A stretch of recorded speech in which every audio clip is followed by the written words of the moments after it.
Hello, my lovely students. In this lesson, we're going to continue our exploration of collisions by really looking a little bit more at the force exerted upon an object during a collision, as well as the effect on the momentum of the object, and really trying to tease apart the relationship between those two so that you can utilize this knowledge to, try to reduce injuries on yourself, if at all possible. So let's go ahead and get started.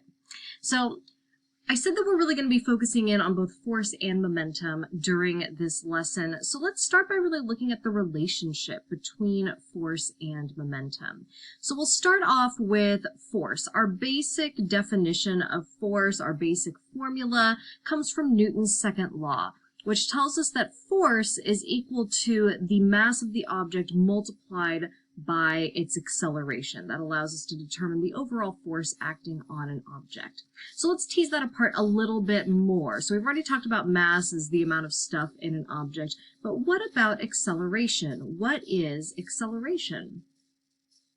So we're jumping way back to our first unit at this point, but we defined acceleration as that's really giving us the rate of change in velocity. It's how rapidly is your velocity changing. So we're looking at the change in velocity over time for that. So I'm going to go ahead and substitute that expression, that change in velocity over time, into Newton's second law in place of where acceleration was, which gives me this equation. So force is equal to mass times the change in velocity over time, because that's all acceleration is.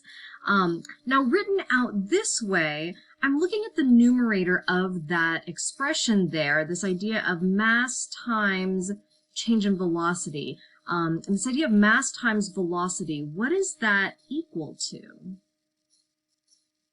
Mass times velocity is just momentum. So we defined that earlier in our last unit as well. So momentum, represented by that lowercase p, is equal to mass times velocity. So if we're looking at mass times the change in velocity, we're really looking at then the change in momentum, which means then that we can also think of force as the rate of change in momentum over time. It's our change in momentum, delta p, divided by time.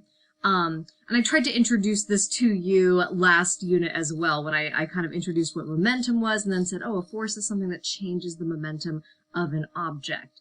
And so we have this close connection then that forces cause changes in momentum, and more specifically, force is defined as the rate of change in momentum, how much your momentum is changing per second.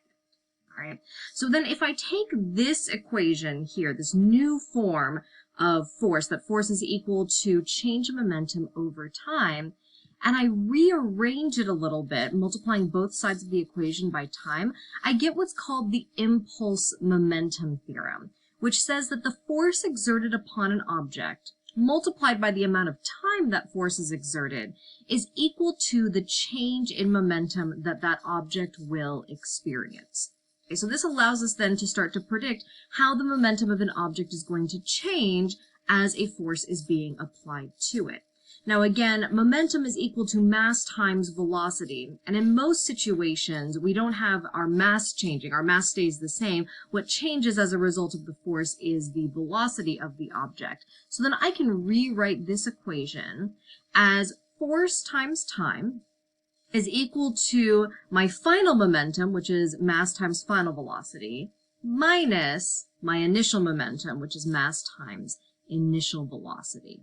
Okay, so both of these equations are saying the same thing. They're just written out in slightly different forms depending on what is most useful to you in a particular situation. If it's more helpful to think in terms of momentum, or if it's more helpful to think in terms of mass and velocity. But they're ultimately getting at the same thing, that if we take our final momentum after the force is applied, subtract the initial momentum before the force is applied, that has to be equal to force times the time duration over which that force was exerted. Okay, and I know the units again get a little bit funny here, but as long as we're sticking with our standard units of force in newtons, time in seconds, mass in kilograms, and velocities in meters per second, our units are all going to work themselves out just fine. Right. So then let's really look at a little bit more at that relationship by diving back into the egg drop, which we really investigated a little bit last week with that simulation. So we're going to go back to this idea of dropping identical eggs from the same height. Okay, one egg is going to land on a brick, one egg is going to land on a pillow. All right, so let's really dive into what is happening in those collisions, not during the part where the eggs are dropping, but during the part where they are colliding with their landing spot. So for egg 1, the collision between the egg and the brick. For egg 2, the collision between the egg and the pillow. So first thing for us to kind of compare for those two is which egg experiences the bigger overall change in momentum during the course of their collision. Is it egg 1? Is it egg 2? Or are they the same for both? All right, so change in momentum, that's equal to mass times final velocity minus mass times initial velocity. All right, so both of our eggs have the same mass. All right, because they're two identical eggs.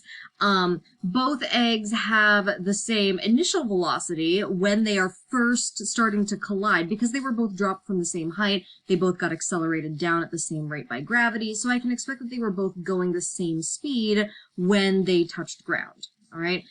So they both have the same final velocity, and ultimately they're both going to be brought to a stop by this collision, meaning that they both have the same final velocity as well. So same mass, same initial velocity, same final velocity means that both eggs have the same change in momentum overall during the course of their collision. Okay, same mass, same velocity before, same velocity after, so same overall change in that momentum. That being said, these are not necessarily identical collisions here, so let's consider in terms of the force of impact. Which egg is going to experience a bigger force during that collision? Well, if you've ever dropped an egg or seen an egg break or anything, you probably know that the brick is going to impart a larger force on the egg than the pillow will, because the egg dropped onto the brick will likely break depending on the drop height, whereas the egg dropped onto a pillow is much less likely to break. So there's a bigger force on the first egg, a smaller force on the second egg. So then how is this possible? How can they both experience the same change in momentum, but different forces causing that momentum to change? Well, our last thing then to compare is the time period of impact, the length of time over which the collision takes place. How do those compare for our two eggs? Well, if we think about a brick is very unyielding. You drop something on the brick and the brick is going to bring it to a stop pretty rapidly. Whereas if we think about a pillow is soft and gentle and like cradles the egg as it comes down. And so really what's going on here, the reason that these two objects, these two landing spots have such different forces is because they do different things to the amount of time that the collision takes place over. The brick, because it's so unyielding, has a very short time duration for that collision, whereas the pillow, because it is yielding and it is able to kind of move along with the egg, it's able to bring it to a stop over a longer period of time, which means ultimately that we're able to exert a smaller force on the egg as a result. All right, so what this means is that in order to create the same change in momentum, we have a couple different options. All right, we can apply a big force over a small period of time, as we saw with, the brick and the egg, or we can apply a smaller force over a longer period of time, as we saw with the pillow. Let's go ahead and watch a little video to help illustrate this for us a little bit more. My favorite demonstration of impulse. I have two eggs, same mass. I'm going to try to throw each egg with the same velocity. That means they have the same momentum.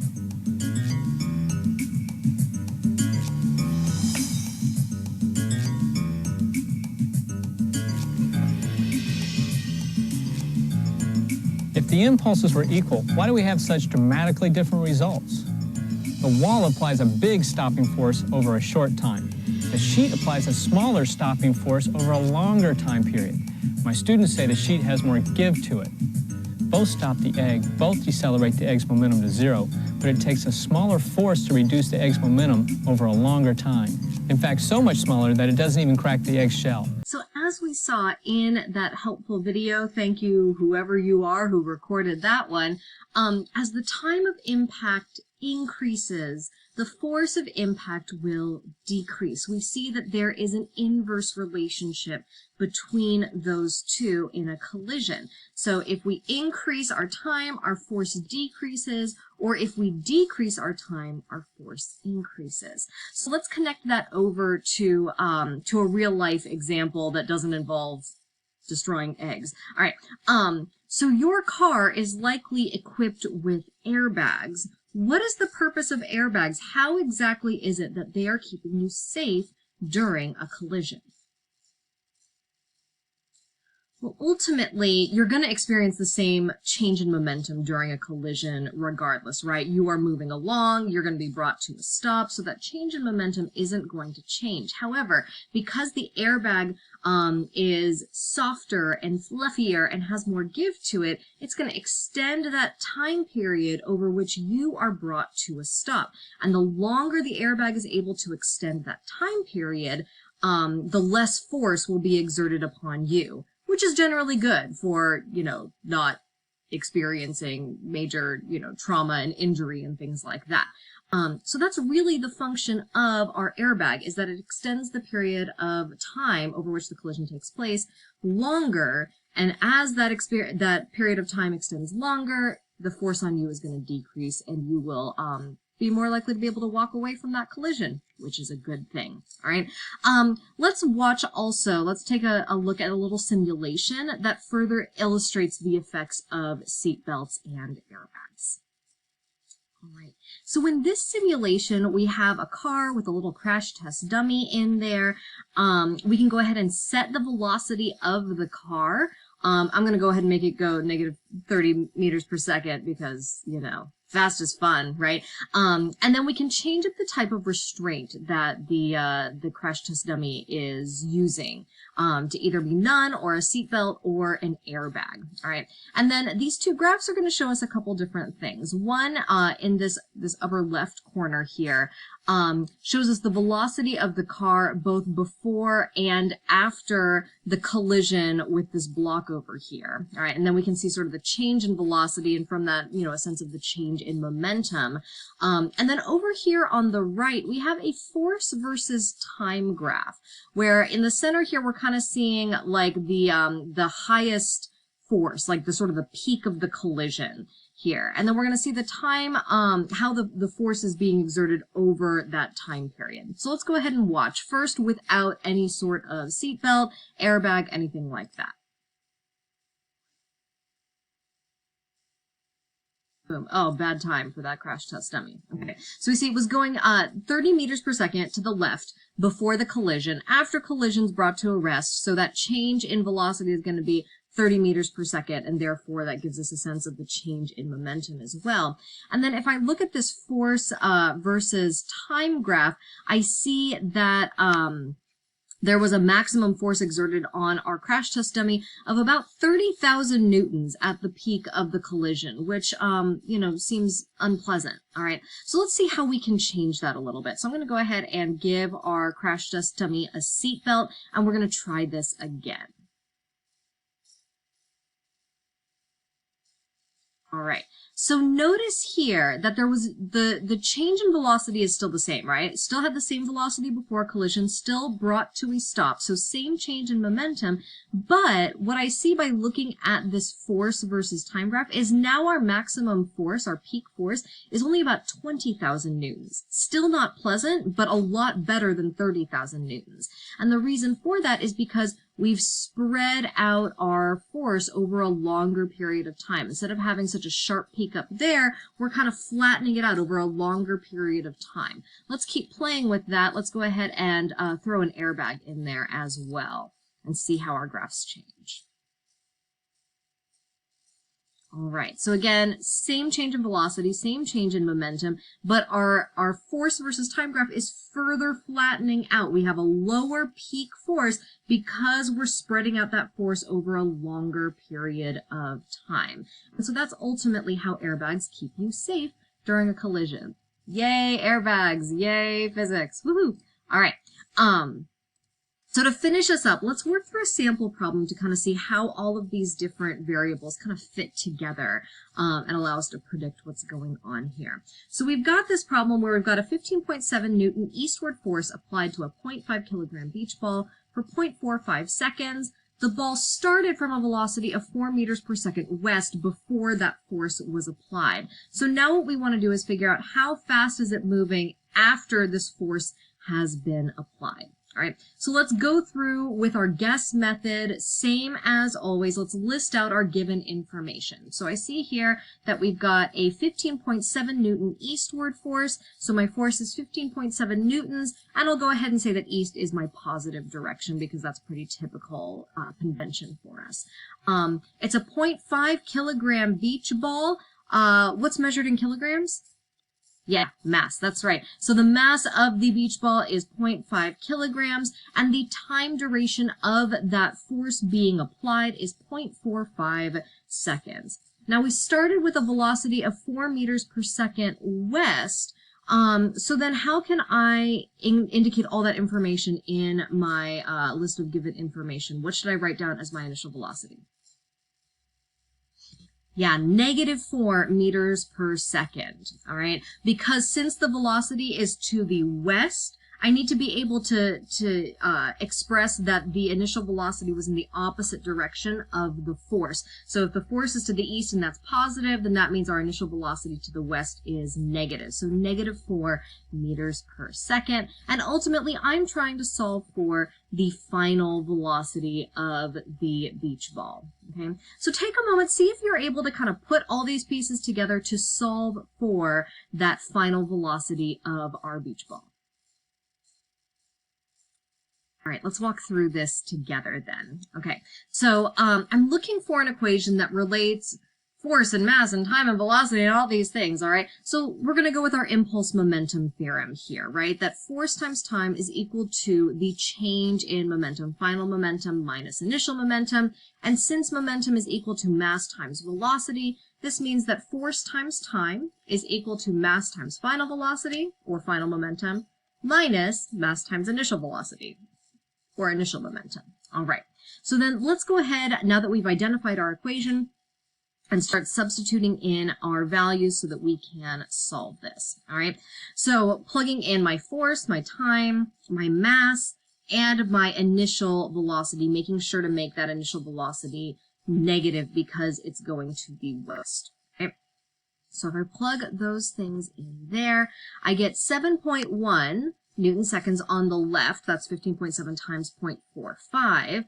And then if I do -0.5 times -4, the two negatives multiply together to make a positive. So I end up with positive 2 kilogram meters per second on the right there. And then our 0.5 kilograms times final velocity, that I'm not quite ready to simplify yet because I don't know what that final velocity is.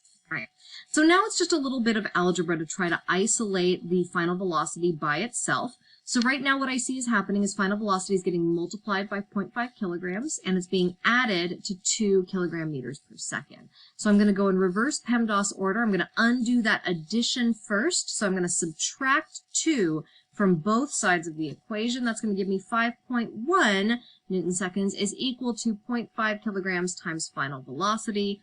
And then to get final velocity by itself, I just have to undo that multiplication and divide both sides by 0.5 kilograms. This gives me then a final velocity of 10.2 meters per second. And since that's positive, that's going to be in the eastward direction. All right, that is it for now for force and momentum during collisions. Hope you learned something. Thanks for tuning in with us.